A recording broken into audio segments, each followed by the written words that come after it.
This is LuxeMind Tactics, where the wealth mindset meets luxury living. I put together a plan to start my own company. That way I could completely control my work environment. My goal was to create the perfect job for me, a job I truly loved. Hire the most talented software engineers in Silicon Valley. We assembled an all-star team of gifted programmers who were among the best in the world at what they did. That team, plus one crazy idea, gave birth to a giant company. I call it a crazy idea because at the time, everyone told me it was a crazy idea. And when you start telling people that all the experts are wrong, at first they call you arrogant, and then they say you're crazy. When people start telling you that you're crazy, you just might be onto the most important innovation in your life. The idea was to build the world's first relational database, and IBM was building a prototype in their research labs. But back then, the collective wisdom of computer experts was that while relational databases could be built, they would never be fast enough to be useful. This is one of those times when the experts were wrong. Arrogance and insanity turned out to be innovation in disguise. As the information age moved from dawn to the full light of day, technology horizons were constantly shifting, revealing a brave and exciting world of new possibilities and new opportunities. Oracle doubled in size year after year after year for 10 years. I had set out to create the perfect programming job for me.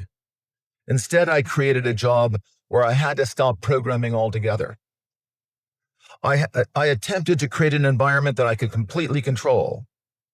Instead, I was running a company with thousands and thousands of people that was growing so fast that it was impossible for anyone to control.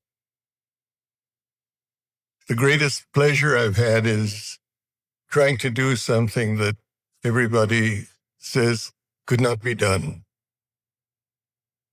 I'll just share perhaps a moment in time which I will always cherish. I decided that India could produce its own car. Everybody, my friends overseas in the automobile business, said that this couldn't be done. We had to go through a collaboration to get know-how, get technology. But we undertook to produce this car. You saw images of it in the video. It was called the Indica, and we produced it in India, totally of Indian content. As we got close to putting it in the market, my friends in India somewhat distanced themselves from me, otherwise known as distancing yourself from failure. And when the car came out, I suddenly felt that I didn't have a friend in the world and that all the warnings that people had given me were probably going to come true.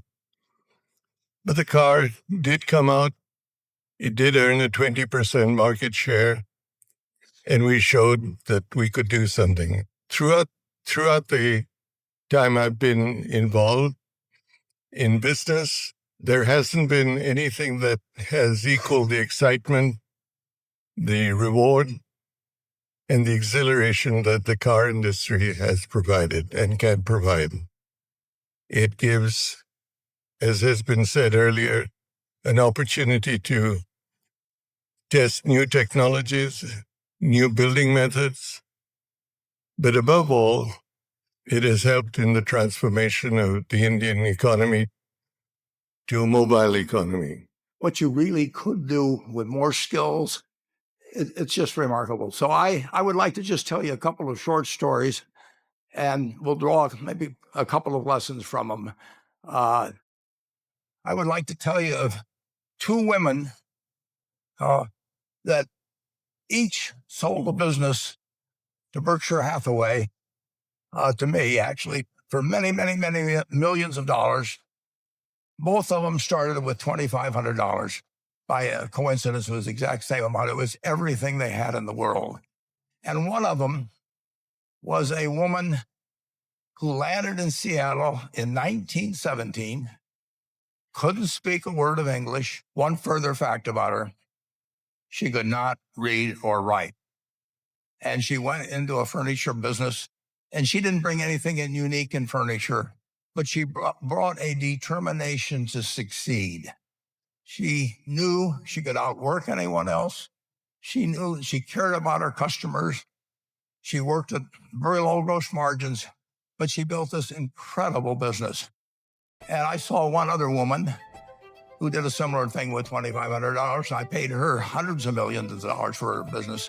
Henry Ford, as you may know, failed twice before he started the Ford Motor Company in 1903. I mean, the test isn't whether you get the greatest business idea in the world the first time out. The test is whether you keep learning as you go along what your strengths are and what you can do for your customers, what you can bring especially to the party. And to do that, you need the education that I know you've received through 10,000 small businesses, but you need a genuine desire day in, day out to delight the customer.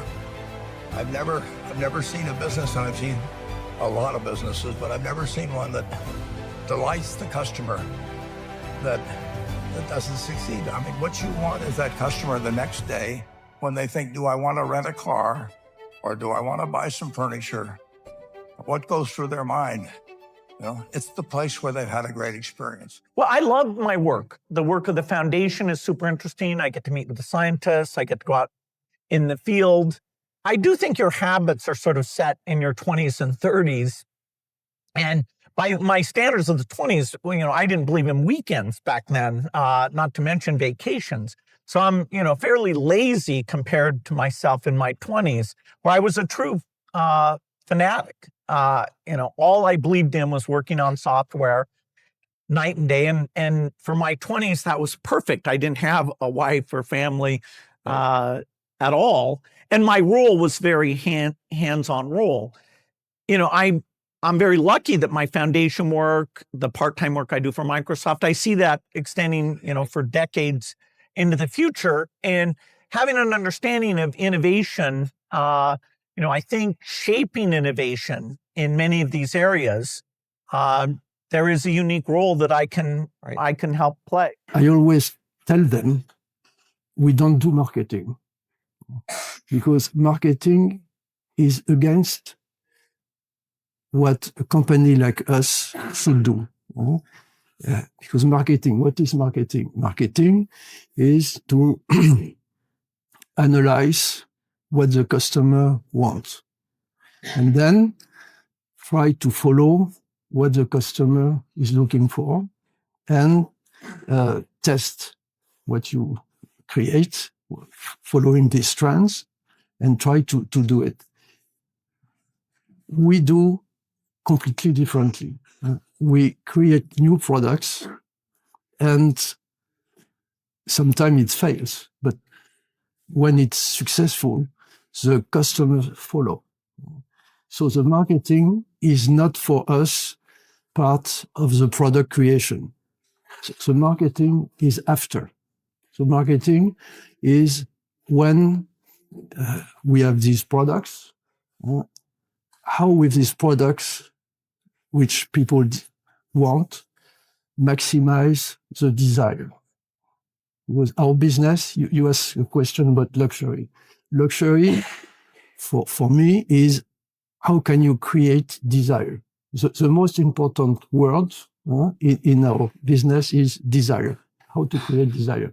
And when you have the product, then you have to create good environment in the shops, and you have to present it well. You have to do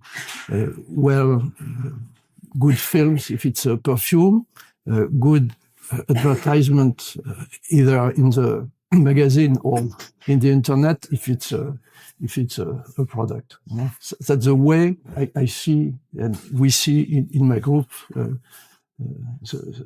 way to put product in contact with the consumers. I tell senior executives, you should have the least stress. You know, there's this weird, I think, false idea that CEOs, I'm a CEO, there's this false idea that CEOs are under the most stress. Well, I look at that, I'm like, why? You're in charge. Why don't you delegate the stress? It's your choice. And so you have to figure out how to set up your life in such a way that you can minimize the things. And I find people don't dislike hard work. What people dislike is being out of control. I searched and I searched, but I just could not find a software engineering job that I loved as much as I loved sailing. So I tried to create one. I don't believe you can fundamentally say that innovation, that you want as a CEO to nurture the spirit of innovation, to encourage innovation, unless you have a culture of risk-taking. साहस और हिम्मत जिंदगी में बहुत जरूरी होती. I think the overarching point I want to make is that you guys are the magicians of the 21st century. Don't let anything hold you back. Imagination is the limit, and go out there and create some magic. Thank you.